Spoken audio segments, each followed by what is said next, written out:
triangle law of vector addition. So before explaining triangle law, एक चीज याद रख लो, ये जो तीनों लॉ है ट्रायंगल लॉ, फर्स्ट कौन सा लॉ है? First triangle law, then parallelogram law,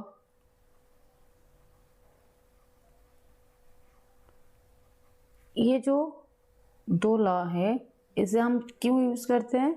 to add vector, two vector. अगर दो वेक्टर दिया हुआ है और तो दोनों वेक्टर को ऐड करना है, सो हम ये दो लॉ यूज कर सकते हैं। जो ट्रायंगल लॉ है इसमें क्या होता है देखना, अभी जब एक्सप्लेन करूंगी, टेल टू हेड कनेक्शन होता है, टेल टू हेड। अब जो पैरेललोग्राम लॉ है इसमें क्या होता है? टेल टू टेल कनेक्शन होता है, किसका? वेक्टर का, tail to tail. And third law is polygon law,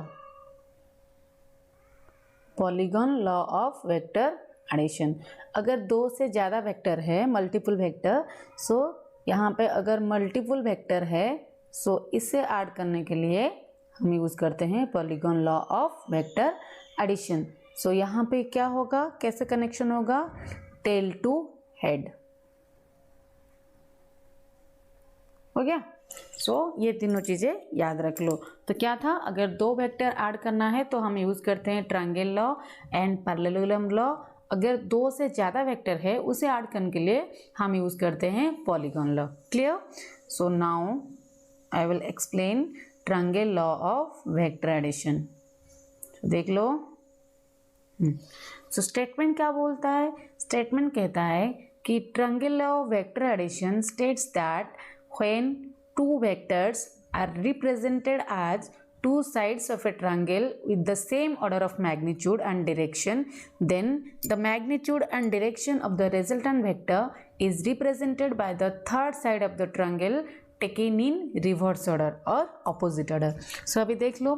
So triangle law, तो ट्रायंगल की कितनी साइड होता है? 3 साइड होता है। So ये बोल रहा है अगर ट्रायंगल की जो दो साइड है, यहाँ पे देखो दो साइड है, ये क्या हुआ?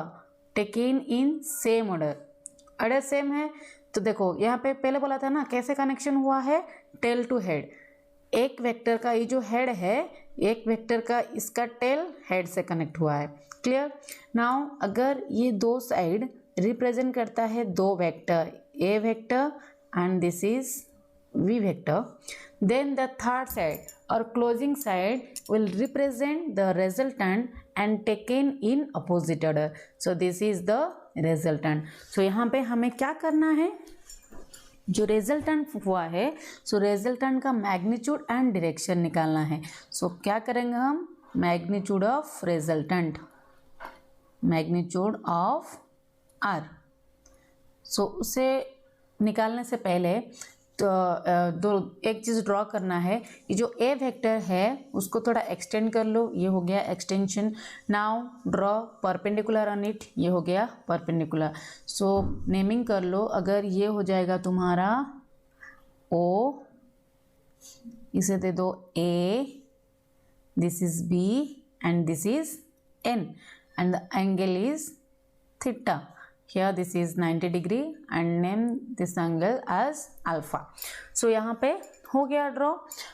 एक चीज़ याद रख लो, पाइथागोरस थ्योरम याद है? यहाँ पे एक चीज़ पुट करना है, जो पाइथागोरस थ्योरम था, H square is equal to P square plus B square. Now sine theta is equal to P by H, cos theta is equal to B by H and tan theta is equal to P by B. Clear? ये चारों चीज़ें हमें यहाँ पे use करना है। सो पहले देख लो, ये जो छोटा वाला ट्रायंगल है, right angle triangle A B N. So in the triangle A B N, so ये राइट एंगल ट्रायंगल में कॉस थीटा कितना है? So cos theta formula apply कर लो। So cos theta is equal to B by H. So यहाँ पे ये हो गया बी ए एन और H A B, so A N by A B. So implies A N is equal to A B cos theta. Clear? So A B का value कितना है, B vector, so you can write it as A N is equal to B cos theta. Now same triangle sine theta कितना हो जाएगा, so sine theta is equal to P by H.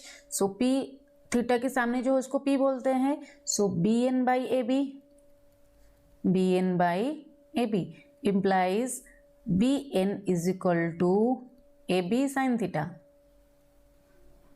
Clear? और A B की value कितना है, again B, so B sine theta. मिला हमें, किसकी वैल्यू मिला, A N and B N की वैल्यू मिल गया. अब क्या करेंगे, तो रिजल्टेंट निकालना है, तो रिजल्टेंट ओ बी है. So now consider the bigger right angle triangle O B N. So in the right angle triangle O B N, so इस ट्रायंगल में क्या है, ये वाला फॉर्मूला यूज कर लो, H square is equal to P square plus B square. यहाँ पे एच कौन सा है, ये अगर राइट एंगल है, एच है O B, so O B square is equal to O N square plus B N square. Clear? Now implies O B क्या है, R resultant, so R square is equal to O N की value देख लो, O N addition हुआ है, O A plus A N, so O A plus A N उसकी whole square plus B N की value क्या है, B N अब पुट करेंगे तो बी एन स्क्वायर, अब लिख लो B N square. So implies, यहीं पे देख लो, so implies R square is equal to O A की वैल्यू क्या है, A vector, so A plus A N की वैल्यू क्या है, अभी निकाले हम लोगों ने, A N is B cos theta and B N क्या है, बी एन की वैल्यू क्या था, अभी यहां पे निकाले B sine theta.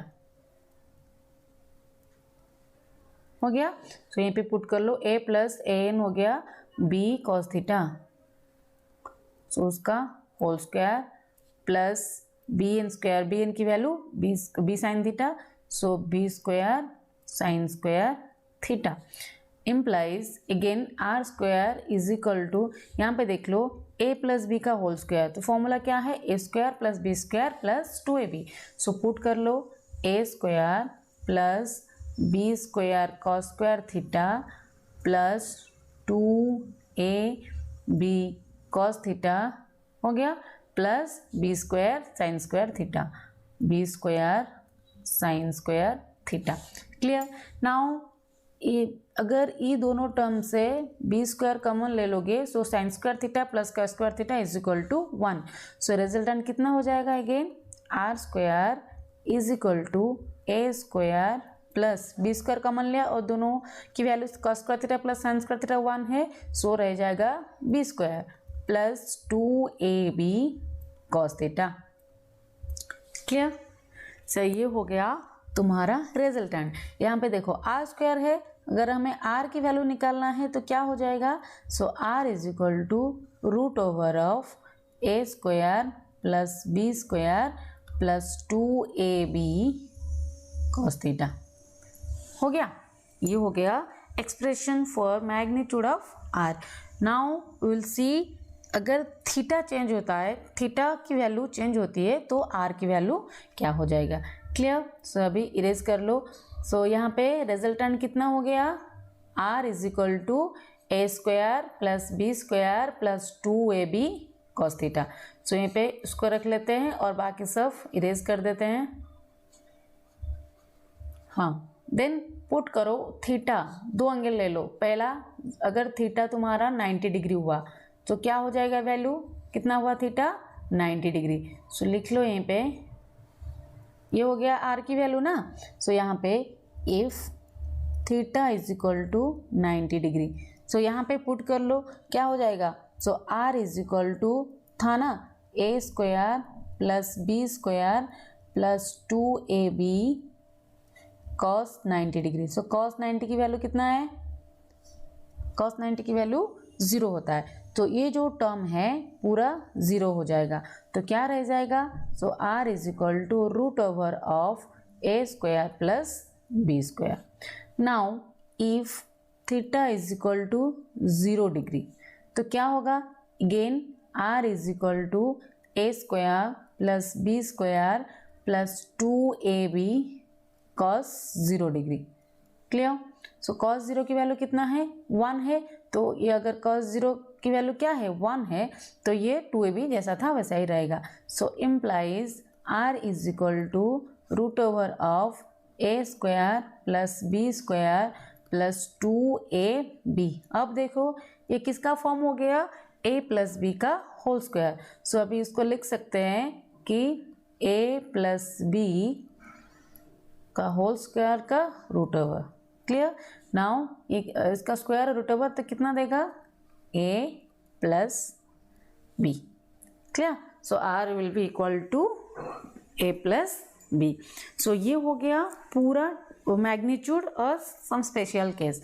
Now will find out the direction of the resultant vector. So direction देखने के लिए देखो, रिजल्टेंट का डायरेक्शन देखना है तो तुम्हें कौन सा ट्रायंगल चूज करना चाहिए, जो बड़ा वाला ट्रायंगल है, ट्रायंगल OBN, उसको चूज करो, क्योंकि वहीं पे तो डायरेक्शन दिखाएगा ना, आर तो वहीं पे ही है, ओ से शुरू हुआ है. सो अभी लिख लो डायरेक्शन ऑफ रिजल्टेंट आर. देखेंगे direction, sorry direction of R. तो क्या होगा, तो डायरेक्शन के लिए हमें क्या निकालना चाहिए, tan कंपोनेंट. हमेशा हम tan कंपोनेंट ही निकालते हैं. सो tan, और यहाँ पे कौन सा एंगल लोगे, अल्फा, क्योंकि यहाँ पे है ना रिजल्टेंट का बेस के साथ कितना एंगल क्रिएट कर रहा है, alpha. So tan alpha is equal to, so you know the formula, tan theta is equal to p by b. So यहाँ पे p क्या हो जाएगा, bn. So bn divide by b क्या है, ये on. So bn divide by on. So bn से जैसा था वैसा रहेगा. on क्या है, oa plus an, oa plus an. Now this will give you bn is equal to b sine theta divide by oa की वैल्यू क्या है, a plus b cos theta. Clear? So this is the direction of resultant R. हो गया? Now this is the triangle law of vector addition. Now we will see next the parallelogram law of vector addition. So उसे समझने से पहले एक चीज़ याद रख लो, वो जो parallelogram law है वो जैसे ट्रायंगल लॉ की रिजल्ट निकालते थे वही सेम चीज़ करना है. देखो क्योंकि पैरेललोग्राम तो जो ट्रायंगल तो एक पैरेललोग्राम का पार्ट ही है ना. अब देखो एक पैरेललोग्राम ड्रॉ कर लेती हूँ. हाँ, ये हो गया पैरेललोग्राम. तो देखो स्टेटमेंट क्या बोलता है यहाँ, parallelogram law of vector addition states that if two vectors are considered to be the adjacent side of a parallelogram. ये हो गया टू एडजेसेंट साइड. सपोज उसको नेमिंग कर लो O, ये है A vector and this is B vector. Clear? And order देख लो, ओ से शुरू हुआ है तो ये हो गया दो वेक्टर, और दो वेक्टर रिप्रेजेंट कर रहा है एक पैरेललोग्राम का दोनों एडजेसेंट साइड. देन इसका रिजल्टेंट क्या होगा, then the resultant of the two vectors is given by the vector that is diagonal. उसका डायगोनल होगा, उसका दोनों डायगोनल पॉसिबल हो सकता है, लेकिन कौन सा डायगोनल होगा, अगर ये दोनों वेक्टर लिए हो तो रिजल्टेंट कौन सा डायगोनल होगा, वो डायगोनल जो passing through the point of contact of two vectors. ये जो दोनों वेक्टर है उसकी पॉइंट ऑफ कांटेक्ट यहाँ पे, यहाँ से जो डायगोनल शुरू होता है वही होगा तुम्हारा क्या, कौन सा, वो रिजल्टेंट. हो गया. सो यहीं पे अब यहाँ से भी निकालना है रिजल्टेंट का मैग्नीट्यूड एंड डायरेक्शन. सो देख लो ये हो गया ए वेक्टर. अब पैरेललोग्राम का अपोजिट साइड तो सेम होता है, सो ये भी हो जाएगा ए वेक्टर एंड ये हो जाएगा बी वेक्टर. नाउ देख लो ये वाला पार्ट अभी भूल जाओ, ये वाला पार्ट देख लो, ये A vector and this is B vector and this is the resultant R. ये दिख रहा है ना ट्रायंगल लॉ का, ट्रायंगल जैसा. सो अभी हो गया, जैसा ट्रायंगल लॉ में जैसा ही था वैसा ही तुम्हें मिल गया, और इसे एक एंगल दे दो बीटा. हो गया सेम. नाउ अभी रिजल्टेंट निकालना है, आराम से निकाल सकते हो। जैसा फॉर्मूला जैसे प्रोसेस अप्लाई किए थे ट्रायंगल में, एकदम सेम टू सेम वही प्रोसेस अप्लाई करो यहाँ पे। सो अभी ड्रॉ कर लो, ये हो गया, एक्सटेंड किया ए को, नाउ परपेंडिकुलर ड्रॉ करेंगे ऑन ए, हो गया ये, और उसको नाम दे दो सी और ये इसको नाम दे दो एन, ये हो गया तुम्हारा ए। क्लियर? नाउ देखो अभी तो magnitude of R, magnitude of R तो जैसा था, तो आर का वैल्यू क्या हो जाएगा, यहाँ पे डायरेक्ट पुट करते हैं क्योंकि तुम्हें तो पता चल गया ना, उसकी वैल्यू क्या हो जाएगा, ये हो जाएगा बी कॉस थीटा, अगर निकालोगे साइन थीटा कॉस थीटा डाल के, ये हो जाएगा B sine theta. Clear? Now O C square जो ट्रायंगल है, बड़ा वाला triangle O C N, so in triangle O C N, यहाँ पे ओ सी स्क्वायर क्या हो जाएगा, is equal to O N square plus C N square. Clear? So यहाँ पे सो इम्प्लाइज ओ सी क्या है, resultant, so R square is equal to O N क्या है, ओ ए, डायरेक्ट लिख लेती हूँ, हाँ, O A plus A N, so A plus B cos theta का होल स्क्वायर होगा, A plus B cos theta का whole square, plus C N क्या है, B sine theta, so B square sine square theta. Now equal to A square, A plus B का whole square, A square plus B square cos square theta plus 2ab cos theta plus B square sine square theta. Now B square cos square theta, B square sine square theta will give you B square, so equal to A square plus B square plus 2ab cos theta, बोला था ना same ही होगा। So implies R is equal to root over of A square plus B square plus 2ab cos theta. Clear? Same था। Now यहाँ पे भी अगर थीटा, यहाँ पे भी देख लो, if theta is equal to 0 degree, तो क्या होगा, 0 डिग्री से यहाँ पे देख लो A square plus B square plus 2ab cos 0 degree, तो कॉस 0 का वैल्यू कितना है, 1 है, so it will give you A square plus B square plus 2ab, so A square plus B square plus 2ab किसका formula है, A plus B का whole square, so R is equal to, यहाँ पे देख लो, सो कितना हो जाएगा, R is equal to root over of A plus B का होल स्क्वायर, यहाँ root over and square cancel हो जाएगा, so it will give you A plus B. Clear? Now if theta is equal to 90 degree, so 90 degree से क्या हो जाएगा, यहाँ पे पुट करोगे कॉस थीटा का जाएगा 90 degree, cos 90 is equal to 0, so it will give you root over of A square plus B square. Clear? Now if theta is equal to 180 degree, so 180 degree होने से क्या हो जाएगा, cos 180 is -1, so यहाँ पे A square plus B square plus 2ab -1, so क्या हो जाएगा -2ab, so it will give you a minus B का होल स्क्वायर, अगर a माइनस बी का होल स्क्वायर हो जाएगा उसका root over, so it will give you a minus B. देखो यहाँ पे a plus B maximum value and a minus b is minimum value. Clear? So this is the resultant magnitude of resultant r in parallelogram. Again क्या निकालना है, direction. So direction के लिए यहाँ पे रिजल्टेंट है तो ये कौन सा एंगल कंसिडर करोगे, बीटा। सो अब देखेंगे डायरेक्शन। सो डायरेक्शन क्या हो जाएगा, खुद से ट्राई कर लो, टैन बीटा निकालना है, बड़ा वाला ट्रायंगल कौन से ट्रायंगल में, ओसीएन में, ओसीएन से टैन बीटा कैलकुलेट करना है, तो कितना हो जाएगा tan beta, you know that tan theta is equal to P by B. So देख लो, सो डायरेक्शन निकालना है, so direction of R, that means in triangle O C N, so tan beta is equal to P by B. So यहाँ पे P कितना है, C N by B कितना है, ओ एन, और तुम्हें पता है सी एन की वैल्यू क्या है, B sine theta, and O N की वैल्यू क्या है, O A plus A N, that means A plus B cos theta, so A plus B cos theta हो गया। सो यहाँ पे tan beta is equal to b sin theta divided by a plus b cos theta. So this is the explanation for parallelogram law of vector addition. Now we will see the third law, that is polygon law of vector addition. So यहाँ पे देखो और एक चीज बताया था ना कि पैरेललोग्राम लॉ में क्या था, कनेक्शन वेक्टर का कहीं से कहाँ से क्या तक था, टेल टू टेल। तो देखो वो पे क्या था, टेल टू टेल ही था, उसका रिजल्टेंट बीच से निकल रहा था। अब देखेंगे पॉलीगॉन लॉ। पॉलीगॉन लॉ क्या है, मल्टी वेक्टर ऐड करने के लिए हम लोग यूज करते हैं। तो स्टेटमेंट क्या हो जाएगा, polygon law of vector addition states that if a number of vectors can be represented in magnitude and direction by the side of a polygon, ये हो गया number of vector।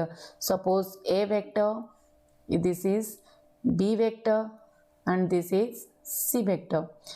ये बोल रहा है कि अगर number of vectors are represented by the sides of a polygon taken in same order देख लो सेम ही है ना cyclic order, then their resultant, तो उसका रिजल्टेंट क्या होगा, is represented in magnitude and direction by the closing side of polygon taken in opposite order. So ये हो जाएगा, उसका क्लोजिंग साइड हो गया क्लोज, और उसका ऑर्डर क्या होगा, टेकन इन अपोजिट ऑर्डर हो गया।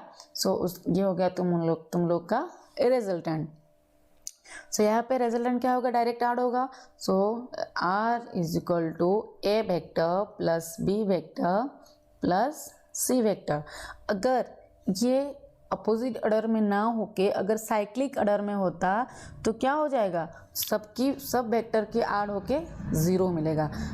तो क्या लिख सकते हो, इफ ऑल वेक्टर्स, एक स्पेशल नोट लिख लो, if all vectors are in cyclic form then क्या हो जाएगा, सारे वेक्टर को ऐड कर लो। So R plus A plus B, जितनी भी साइड होगा, यहाँ पे तीनों वेक्टर लिया है मैंने इसलिए 3 वेक्टर लिख रही हूँ, A B C. So is equal to 0 हो गया। यह अगर अपोजिट ऑर्डर में रहेगा resultant, so resultant will be the addition of rest vectors. अगर ये साइक्लिक फॉर्म में रहेगा, साइक्लिक ऑर्डर में रहेगा, सो सारे वेक्टर ऐड होके तुम्हें क्या देगा, 0। सो ये हो गया तुम्हारे तीनों लॉज। कौन से law, triangle law, parallelogram law and vector law. Now see another important thing, position vector. So position से पता चल रहा है कि पोजीशन वेक्टर क्या है। तो पोजीशन वेक्टर का काम क्या है, एक पार्टिकल कहाँ पे प्रेजेंट होता है ये बताएगा तुम्हें। सो अभी एक कोऑर्डिनेट फॉर्म ले लो। हाँ, ये हो गया तुम्हारा कोऑर्डिनेट।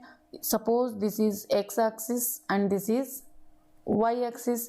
सो यहाँ यहीं कहीं पे तुम्हारा एक पार्टिकल है P, यहीं पे है particle P1। Clear. Now second particle ले लो, सेकंड नहीं, यही पार्टिकल कुछ टाइम के बाद ट्रैवल करके यहाँ पे पहुंचा है, तो ये हो गया P2। क्लियर।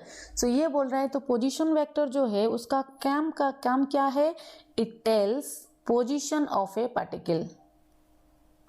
ये क्या करेगा, tells position of a particle. हो गया। तो यहाँ पे देखो पहला पार्टिकल था P1 ओरिजिन से, उसका अगर पोजीशन हमें जानना है, ये हो गया उसका पोजीशन। तो कैसे रिप्रेजेंट करते हैं उसको, R1। So first for P1, particle P1, so position vector क्या हो गया, R1। नेक्स्ट यहाँ पे पहुंचा ये पार्टिकल, सो ये जो पार्टिकल P2 है उसका पोजीशन वेक्टर क्या हो जाएगा, R2। ओरिजिन से उसकी कितनी डिस्प्लेसमेंट है, distance. So for particle P2 तो उसकी पोजीशन वेक्टर कितना हो गया, R2। नाउ ये हो गया पोजीशन, पार्टिकल कौन सी जगह पे है, ये ओरिजिन से उसका पोजीशन बताता है। किसका काम है, ये पोजीशन वेक्टर का काम है।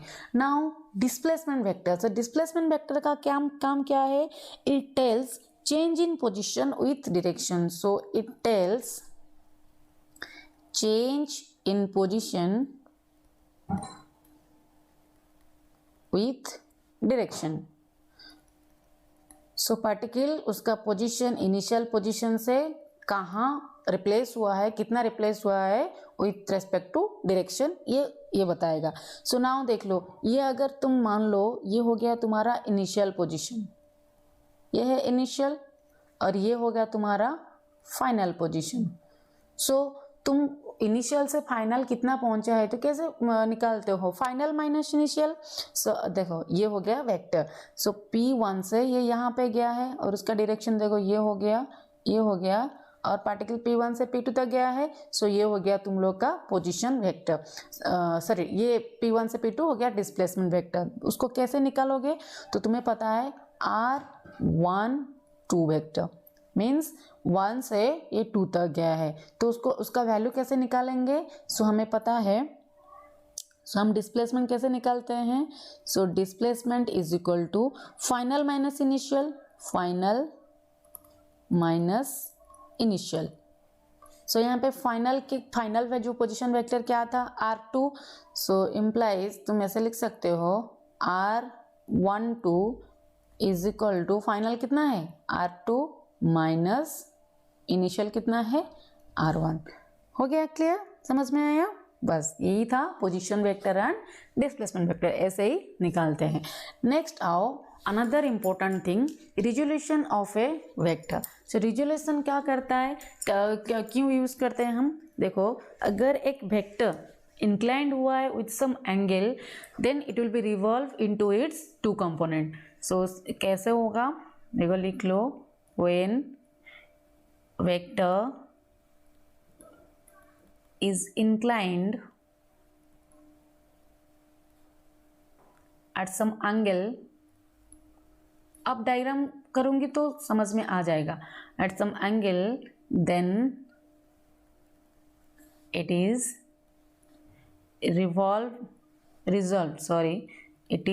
resolved in components। और जो कंपोनेंट्स से रिजॉल्व करोगे उसको, वो कंपोनेंट्स क्या होगा, परपेंडिकुलर टू ईच अदर। जो कंपोनेंट होगा वो होगा perpendicular to each other, means दोनों के बीच एंगल कितनी हो जाएगी 90 डिग्री। तो देख लो सपोज ये हो गया, हाँ एक सरफेस है, यहाँ पे एक ऑब्जेक्ट है और ऑब्जेक्ट इस डायरेक्शन में मूव कर रहा है और उसकी स्पीड कितनी है 10 मीटर पर सेकेंड, दिख रहा है। और ये जो सरफेस है, यहाँ पे जो ऑब्जेक्ट मूव कर रहा है ऐसे, ये सरफेस से एंगल क्रिएट करता है 30 डिग्री। समझ में आया।